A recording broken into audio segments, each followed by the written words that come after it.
As we all remember, last year, NEDA said that the food poverty threshold is 64 pesos per day per person. Hindi ka na food poor pag may 64 pesos ka. What is the updated food poverty threshold, Secretary? Madam Chair. Wala pa, review pa yung mga information kasi this is a interagency work, including the Department of Health. Mr. Chair, Madam Chair, laking problema po nun. Hanggang ngayon na numero tayo na mabanggit kasi napakahalaga po nun eh. Kasi kung ano man po ang policy statement po ng DepEd ngayon, yun po ang umuhubog dun sa mga pulisiya natin.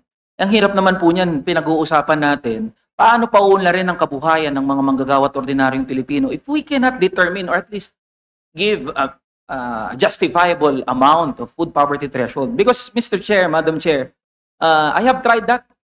64 pesos per day. Bumili po ako sa tindahan, nagkautang pa ho ako.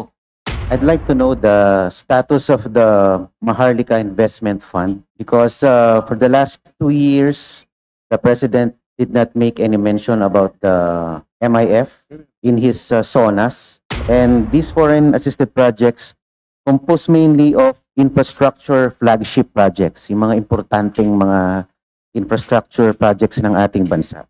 In 2023, there is an 88% budget cut. From 70 billion, naging 7.9 billion na lang po ang budget for foreign assisted projects. In 2024, 100% budget cut.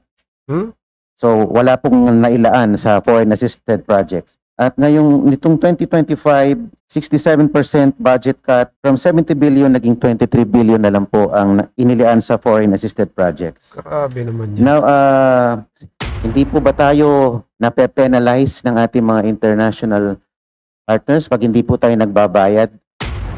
Yes, the commitment fees in 2024 is roughly $16.8 million, 962 million. Ang binayad po natin. Commitment fees due to delay. Opo. Ano po kayang protective mechanisms in place, Madam Secretary, para masigurado natin na hindi po tayo ganitong natatalo sa hindi po pabayad ng mga multi-year contracts na ito. Samantalang ito naman po ay tumaan sa iba't ibang level ng approval sa mga sangay ng gobyerno. Ano po kayang magagawa natin para hindi po magpatuloy yung ganitong trend? Hindi na dapat gawin ng Kongreso yung paglipat ng foreign assisted projects mula sa program sa unprogram. Dahil unang-una, nade-delay yung mga project, babayad tayo ng commitment fees, lumalaki ang deficit ng ating pamahalaan. At yun na nga mga kababayan, andito na naman tayo sa panibagong reaksyon sa mga mainit at mga bagong kaganapan dito sa ating bansa. Eto nga mga kababayan, at hindi ang mga natuklasan dito ni Congressman Marcoleta mga kababayan. Kaugnay po ito ng mga pondo ng mga foreign assisted project po na tinanggalan ng pondo at inilipat sa ibang proyekto. Grabe ito mga kababayan. Ang nangyayari ay nagbabayad ng penalty para dun sa pondo na akalaan para dun sa foreign assisted project na kinuhanan nga po ng pondo at inilipat sa ibang proyekto na hindi naman masyadong importante. Panoorin din natin itong pahayag naman itong si Congressman San Fernando. Kaugnay naman ito sa budget ng pamilya para masabi na hindi ka kasama sa mahirap. Kung maaalala nyo mga kababayan ay nung nakaraang taon ay naglabas ang NEDA na ang budget umano ng isang tao para sa isang araw ay 64 pesos.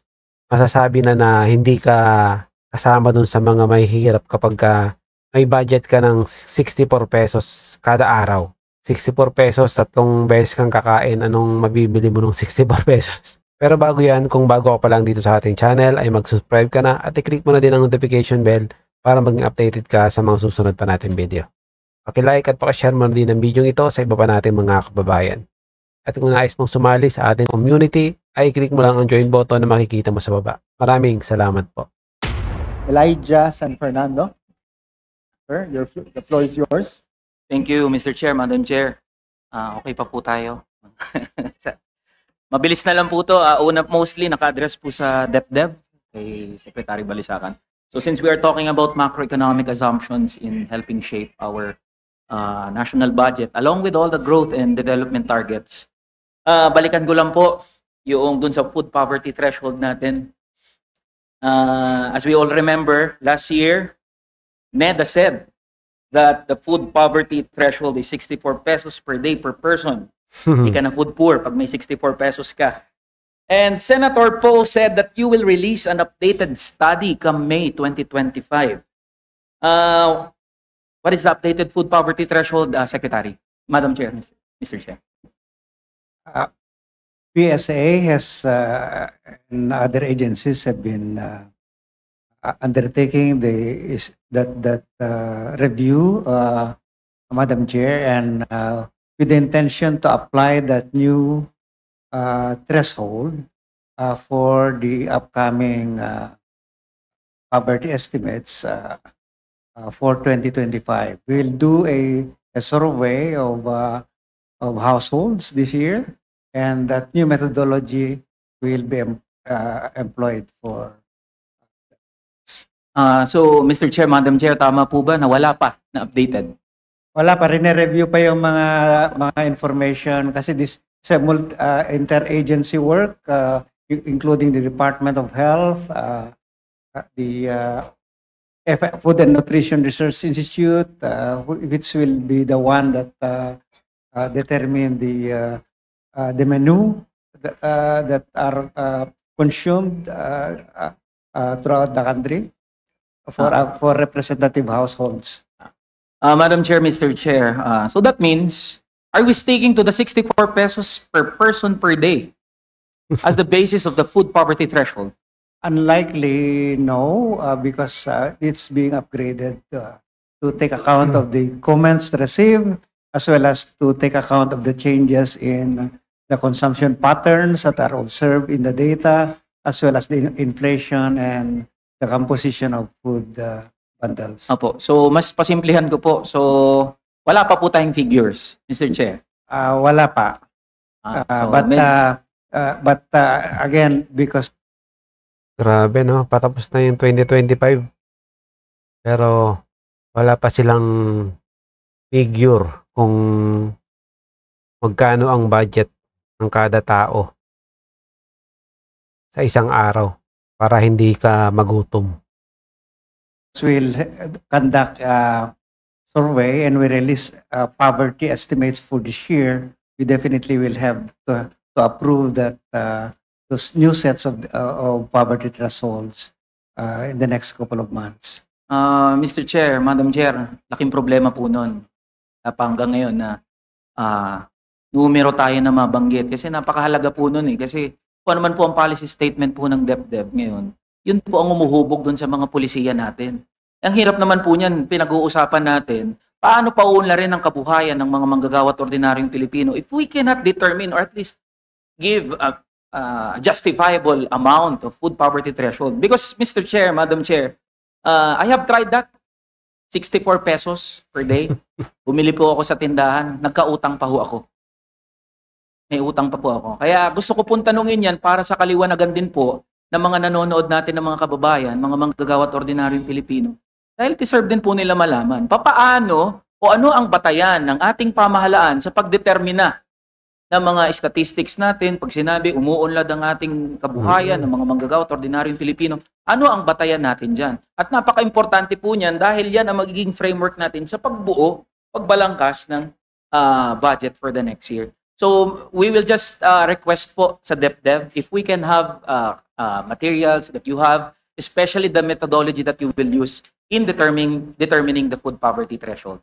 We will definitely submit such document, Your Honor, when it's already available. But let me just Yes po. note that in my presentation this morning, we showed that that whether you apply the old threshold that we were using or apply a higher standards like the ones that are used by the World Bank for middle-income countries, you will see the same pattern that there has been an improvement in that poverty reduction objective. Thank you, Madam Chair, Mr. Chair. Now, on to my next question. In 2018, NEDA Secretary Ernesto Perña said that for a family of 5 to survive, take note of the term that they used, survive. For a family of 5 to survive, they must earn 42,000 pesos a month. That is in the assumption that 2 workers are working in a family of 5. Meron po ba tayong updated na ano dito, Secretary, Madam Chair, Mr. Chair? Magkano po ang kinakailangan ng isang pamilya para sila ay mabuhay ng disente sa isang buwan? I think that Secretary Pernia is also referring to the same poverty threshold, which I said is being reviewed now and is being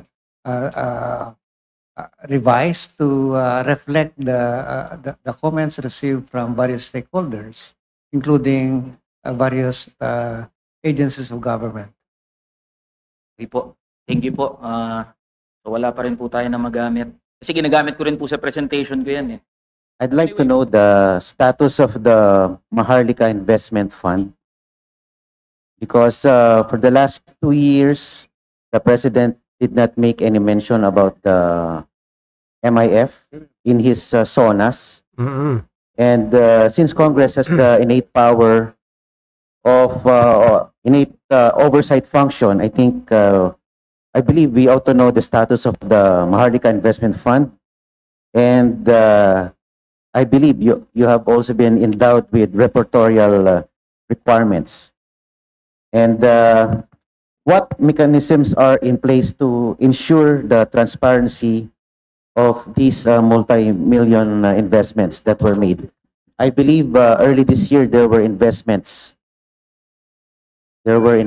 made already by the Maharlika Investment Fund. Thank you very much. Yes, it is true that we report to Congress yearly. I think there are documents submitted to Congress to provide status with regard to the investments of Maharlika.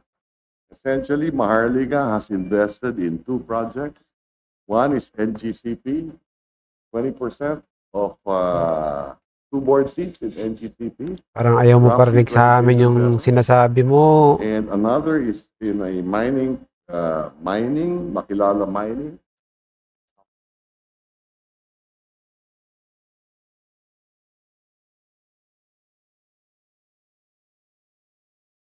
A bridge loan right now of roughly $10 million. The balance, there's 75 billion available. The balance is with Treasury. So it's earning interest on its investment in Treasury bonds. It has provided dividends to the national government of roughly 1.4 billion in dividends to the national government. Thank you, Madam. The paper submitted to Congress. Thank you, Madam Chair, Secretary. And since the Maharlika Investment Fund is an additional source of revenue, can we tap into this fund to fund proper programs? Halimbawa po, yung pong binanggit ni Congressman Lian kanina, to reduce the VAT from 12 to 10%.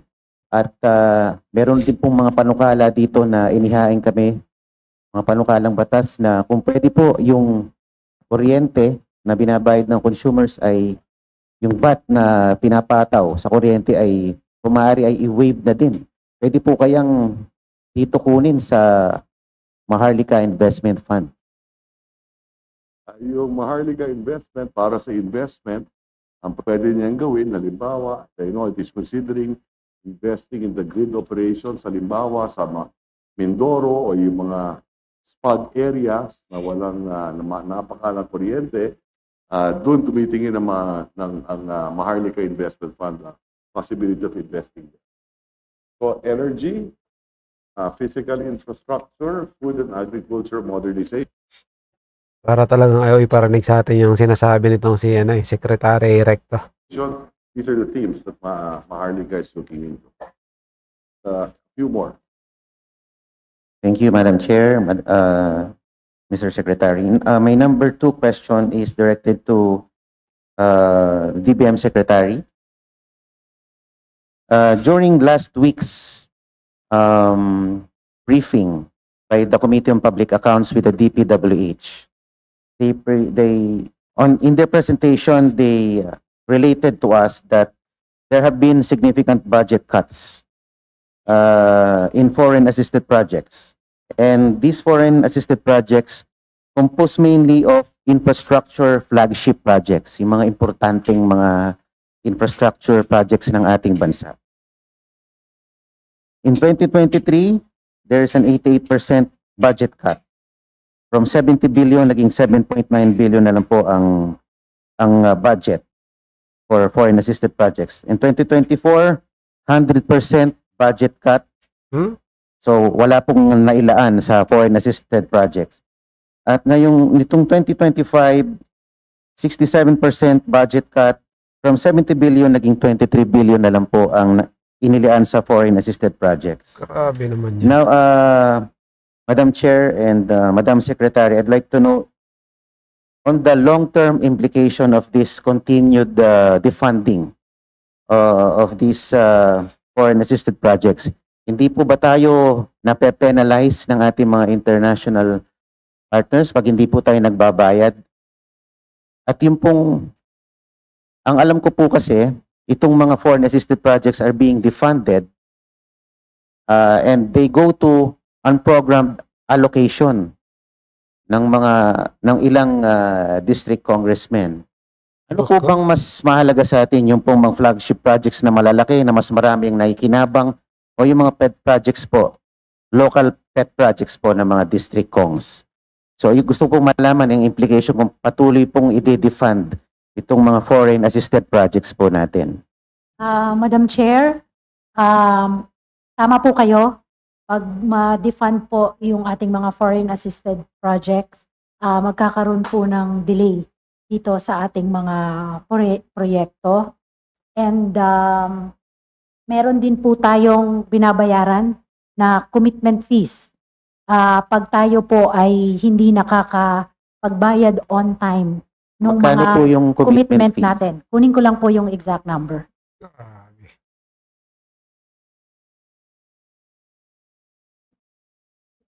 Hindi po ba tayo on the losing end pag ganyan po we continue to pay penalties for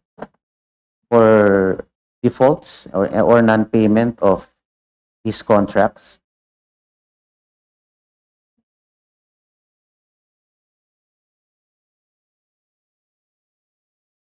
Di ba ito alam ni PBBM? Imposibleng hindi niya alam to.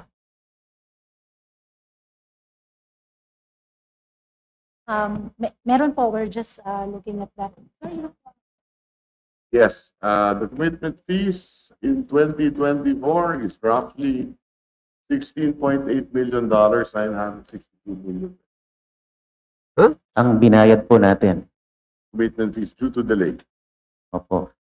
Ano po kaya ang protective mechanisms in place, Madam Secretary, para masigurado natin na hindi po tayo ganitong natatalo sa hindi po pagbabayad ng mga multi-year contracts na ito. Samantalang ito naman po ay tumaan sa iba't ibang level ng approval sa mga sangay ng gobyerno. Ano po kayang magagawa natin para hindi po magpatuloy yung ganitong trend?